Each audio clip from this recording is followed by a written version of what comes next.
நிலாவோட அண்ணி மதி கார்ல சோழன் வீட்டுல வந்து இறங்குறாங்க. வீட்டுக்குள்ள வர்றாங்க. நிலான்னு சொல்லி கூப்பிடுறாங்க. நிலாவும் வந்து நிக்கிறாங்க.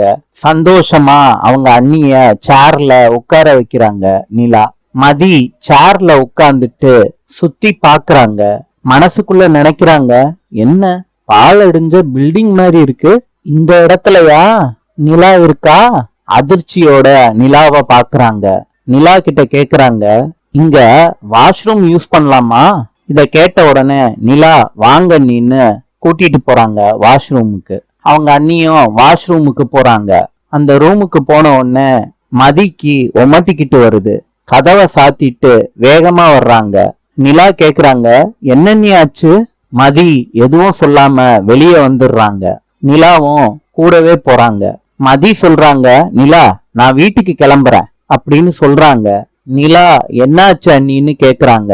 அதுக்கு அவங்க அண்ணி எதுவும் சொல்லாம நான் வீட்டுக்கு போயிடுறேன்னு திரும்பி திரும்பி சொல்றாங்க.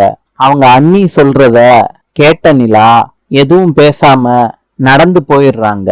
இத பாத்துக்கிட்டு இருந்த சேரன், பல்லவன், பாண்டியன் 3 பேரும் அப்செட் ஆயிடுறாங்க.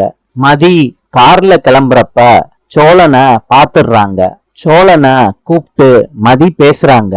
சோழன் கிட்ட சொல்றாங்க, மதி நிலா எவ்வளவு வசதியா எங்க வீட்டுல வாழ்ந்துகிட்டு இருந்தாங்கன்னு மத்தவங்களுக்கு தெரியாம இருக்கலாம், ஆனா உங்களுக்கு நல்லா தெரியும். அவளை போய் இந்த வீட்டுல தங்க வச்சிருக்கீங்களே அப்படின்னு சொல்லிட்டு மதி கோவத்தோட கார்ல ஏறி அவங்க வீட்டுக்கு போயிட்டாங்க.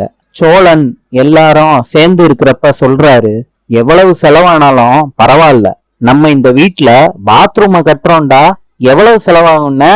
சேரன் சொல்றாரு, சோழா 1,00,000 ரூபா ஆகும்டா. இத கேட்ட உடனே வீட்டுல இருக்க எல்லாரும் ஷாக் ஆயிடுறாங்க.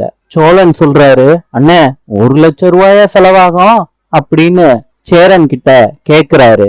அப்ப பல்லவன் சொல்றாரு, அண்ணே ஒரு நிமிஷம் நான் போயிட்டு வந்துடுறேன் அப்படின்னு சொல்லிட்டு பல்லவன் போறாரு. பாண்டியன் கேக்குறாங்க, பல்லவா எங்கடா போற? சொல்லாம பல்லவன் ரூமுக்குள்ள போறாரு. பல்லவன் பணத்தை எடுத்துட்டு வந்து சேரன் கிட்ட குடுக்கறாரு. அண்ணே பாத்ரூம் கட்ட வச்சுக்கோங்கண்ணே.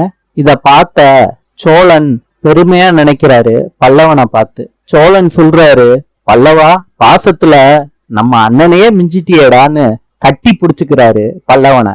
நாளை சந்திப்போம்.